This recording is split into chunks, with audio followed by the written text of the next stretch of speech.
Hello, it's Jane from JD Papercrafts here. I was asked recently to come up with the measurements for making a Christmas cracker to wrap a lipstick. So I thought I'd show you how to do it.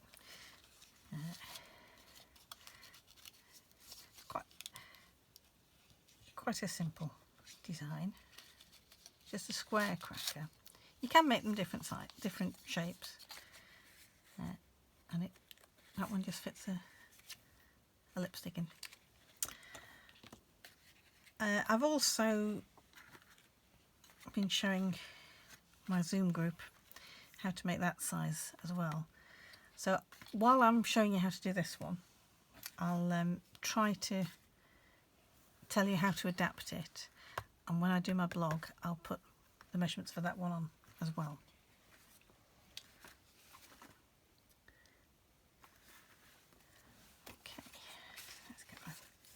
My instructions. So to start with, you need a piece of paper 4 inches by 6 inches,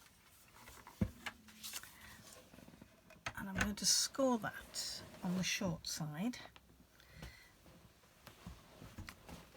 at 7/8, 1 3/4, 2 5/8, and 3 1/2. If you're trying to adapt this to make a bigger cracker, like say that one, that measurement across there is the width of your cracker, and obviously you need 4 the same and then something to connect them. If you wanted to make a 6-sided or an 8-sided cracker, you can. Even a 5-sided cracker, you just make 4, 5, 6, 7, 8, however many sides you want, equal panels, and then something to attach them. This is one I've been working on, so this is just prototype paper, but you could make one that kind of size. That's an 8-sided.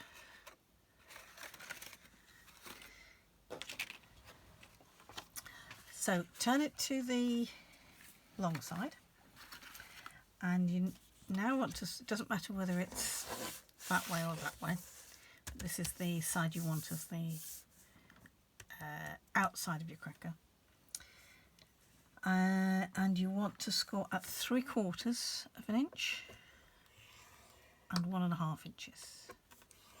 You're actually going to do that from each end, so you can do that as 4 1/2 and 5 1/4. Oops, jumped that. So that's that and that are the same measurement, that and that are the same measurement. Now flip it top to bottom, so you're now on the wrong side, and you want to score halfway between those two lines. So that on this occasion is 1 1/8 and 4 7/8. Now if you want to adapt this for a different size of cracker, that measurement across there is the measurement of that part of your box. So you need that bit to begin with. These two measurements, the 3/4 and the 1 1/2, that needs to be a little bit less than the size you have for that measurement from there to there. If it's too big, I'll show you the end of this. You can see how these corners come in. If you have that measurement any bigger than that measurement, they will overlap at the end, and then it won't go together nicely. If it's too small, you'll get too big a hole in the middle. That one is quite a big hole, so that would do for a large chocolate. But if it was small chocolates, you'd want to make that a much smaller opening. And for this one, as you can see, I've got quite a small opening there.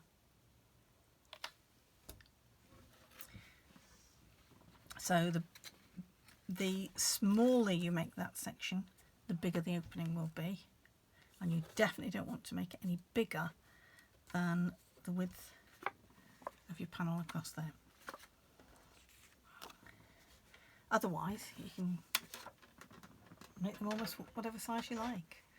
The end sections, I'd say make them a little bit shorter than that measurement. So you can see on both of those, they're just a little bit, that end bit is rectangular with that being a shorter side and that being a longer side. But if it's too small that way, it will look a bit odd. Okay, so now you've got your 4 panels. I'll fold this so that you can see. You have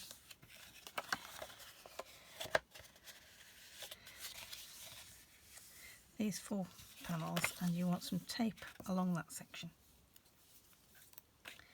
I like to put the tape on first so that when I'm doing the rest of it, it's more fiddly if you leave the tape until later. Right. The fold line, the horizontal score lines, you have one, that's the nearest one to the end, which goes that way. The next one, which is one you scored on the reverse side, goes back on itself like that. And that one goes like that. So you want to do the same at both ends.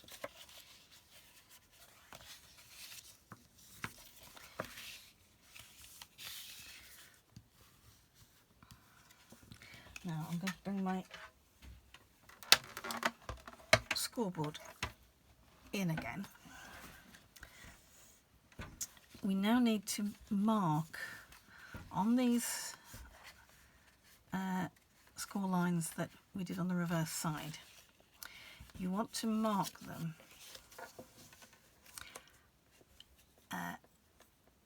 less than halfway across there. And I didn't write down where I marked these. So that panel is 7/8. So I'm going to mark it at 3/8 from the previous score line. So this score line was at 7/8, so I want to count on 3/8 from there, which gives me 1 1/4. So that one was at 3/8, 1 1/4. Count on 3 from there, 2 1/8, and count on 3 from there, and that's 3 inches. And 3 from there goes to there.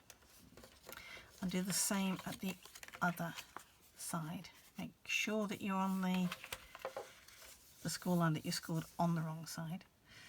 And I'll go through those again. 3/8, 1 1/4, 2 1/8, 3, and 3 7/8. All right.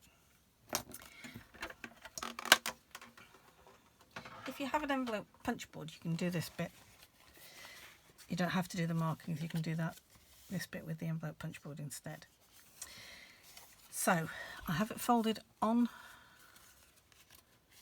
that score line, and I'm going to take each of these score lines in turn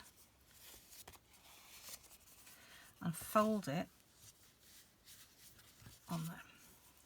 And make sure I can find my little mark, and I want to cut from that mark to that corner. So that's the other score line you have there, and you're cutting through quite a few layers, but it will do that. So make sure I can find the mark on that. Struggling to see it. That one has. I'll do this side before I do the other one.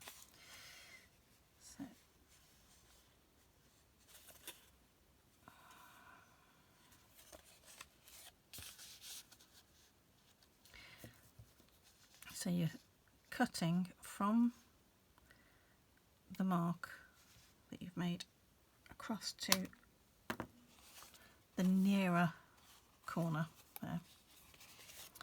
Again,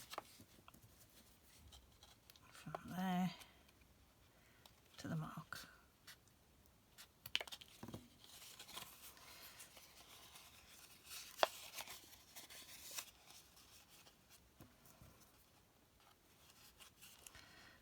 Make sure you can find that score line. I'll find all these bits everywhere later. I think they're all flirting off somewhere. Make sure you can find that mark. So you're getting that shape.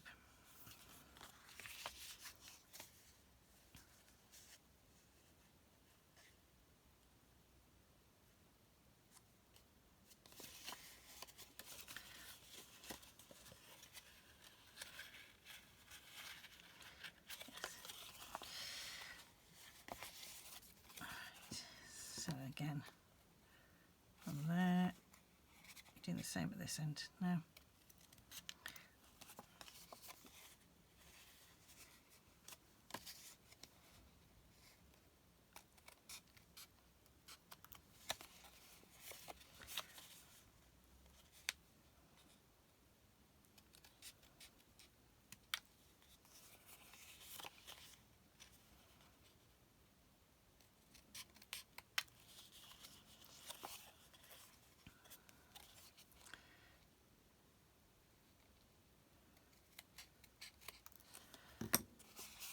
So when you unfold it, you should have that shape.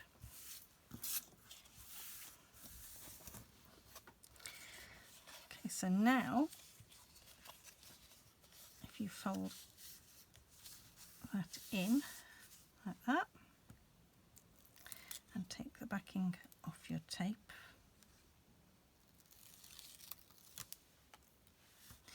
you should find now that if you fold that in on there, you can match that up and you have that shape.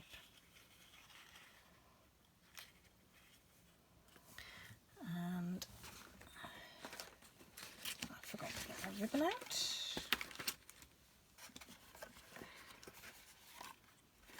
I'm going to use, I think,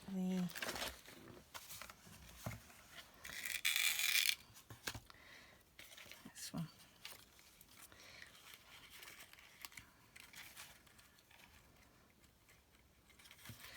I'm going to estimate how much I need, which I think is going to be about that. I've got my centimetres there. It's about, probably about 12 inches, I'd say. 30.5, somewhere in that region. It might be too much, but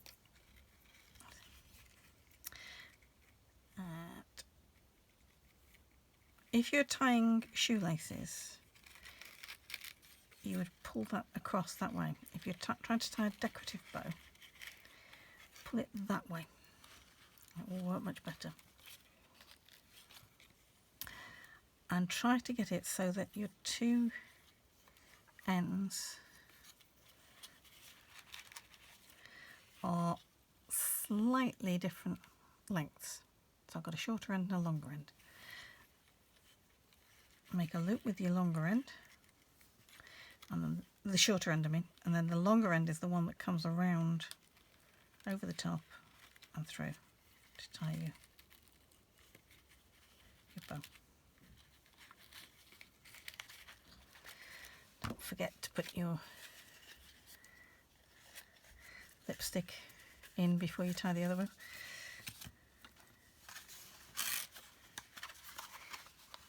I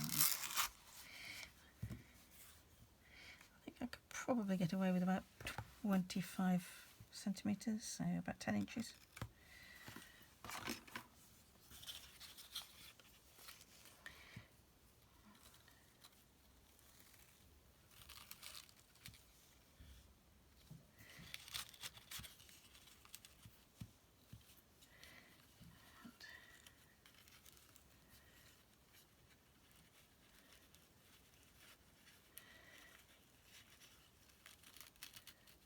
And there you have it.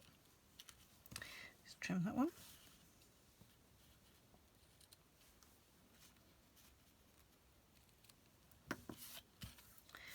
And there's a Christmas cracker